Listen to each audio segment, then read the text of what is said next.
Yes yes yes మళ్ళీ వస్తాం. మీరు మాట్లాడిన దానికి సమాధానం కత్తి వెంకటస్వామి గారు చెప్తారు, కాంగ్రెస్ సీనియర్ నేత, ఆయనతో మాట్లాడదాం. కత్తి వెంకటస్వామి గారు నమస్తే సార్. వెంకటస్వామి గారు, జరుగుతున్న పరిస్థితులను ఎలా చూడాలంటారు? అందాల సుందరీమణుల యొక్క ఏదైతే హైదరాబాద్లో ప్రతిష్టాత్మక తెలంగాణలో జరుగుతుందో ఈ పోటీల్లో భాగంగా మరి ఇక్కడ ఎక్కడైతే ములుగు జిల్లాలో జరిగిన సంఘటన ఏ రకంగా చూడాలంటారు రామప్ప దేవాలయంలో? సాధారణంగా గుళ్ళోకి వెళ్ళే ముందు కాళ్ళు కడుక్కొని వెళ్తారు, కాళ్ళు కడిగిచ్చేసి వెళ్ళారు.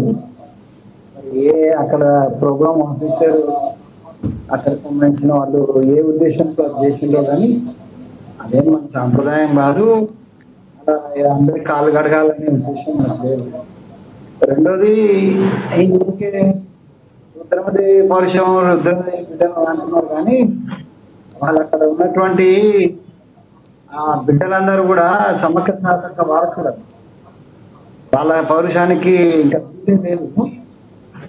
రుద్రమదేవికి రాజకీయ రాజ్యానికే తల వంచిన వాళ్ళు ఎవరికో ఒకరికి తల వంచుతారు. తల వంచాలని కోరుకోవడం అనేటువంటిది సమంజసం కాదు.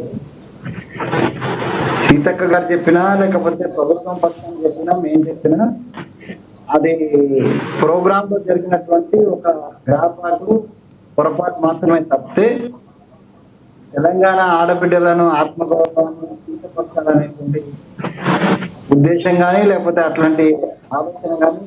సార్ కొంచెం గట్టిగా మాట్లాడతారా సార్? కొంచెం మీ వాయిస్ స్లోగా వినబడుతుంది, బిగ్గరగా మాట్లాడతారా?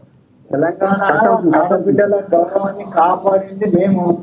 తెలంగాణ 50 మంది ఆకాంక్ష నెరవేర్చింది మా సోనియా గాంధీ గారు. ఈ తెలంగాణ రాష్ట్రం ఇచ్చినటువంటి మేము తెలంగాణ ఆత్మగౌరవాన్ని కించపరిచేటువంటి ఉద్దేశం మాకు లేదు.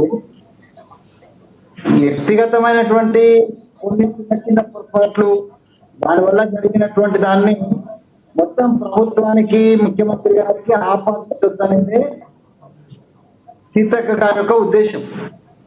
సీతక్క గారు చెప్పింది చాలా స్పష్టంగా అక్కడ జరిగింది ఎవరో ఒకరు జరిగినటువంటి దానికి మొత్తం ప్రభుత్వం యొక్క ప్రోగ్రామ్ ను దాన్ని బాధ్యత చేయకూడదు అనేటువంటిది. దాంట్లో కూడా పాలిటిక్స్ అది మనకు అలవాటు అయిపోయిందంటే దేశంలో ఏ అంశం వచ్చినా కూడా దాన్ని పొలిటికైజ్ చేసి చివరికి మన రామ్మోహన్ గారు మేము అందరం ఉన్నాము, ఈ టీంలో ఇంకోటి ఉన్నాం.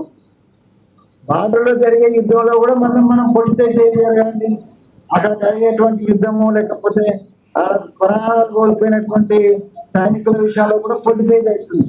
ఏంటంటే పొలిటికైజేషన్ అనేటువంటిది లిమిటేషన్ క్రాస్ అయిపోయి ప్రతి దాంట్లో పొలిటికైజ్ చేసినటువంటి అది వచ్చింది. డెఫినెట్ గా భారతీయ జనతా పార్టీకి సంబంధించిన ప్రజలు కావచ్చు లేకపోతే బీజేపీకి సంబంధించిన ప్రజలు కావచ్చు డెఫినెట్ గా సజెస్ట్ చేయొచ్చు, దాన్ని సరి చేయొచ్చు.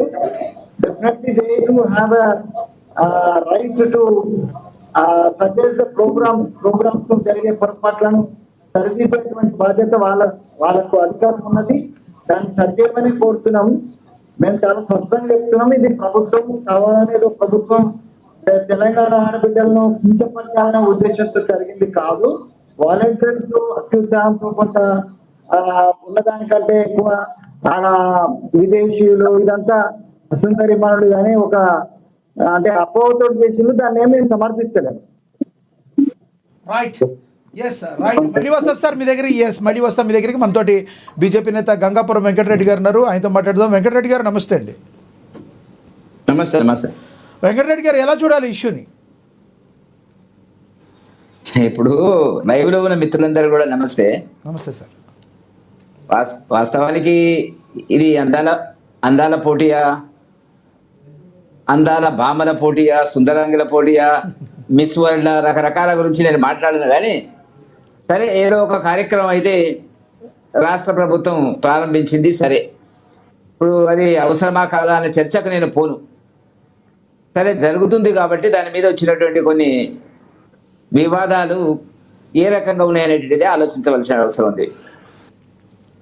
ఈ అందాల పోటీకి సంబంధించి తెలంగాణ రాష్ట్ర ప్రభుత్వం చెప్తున్నట్టుగా 50-60 కోట్లు అని చెప్తున్నారు కానీ తప్పకుండా అది చివరికి లెక్క చేసేటప్పటికి 200-300 కోట్లకు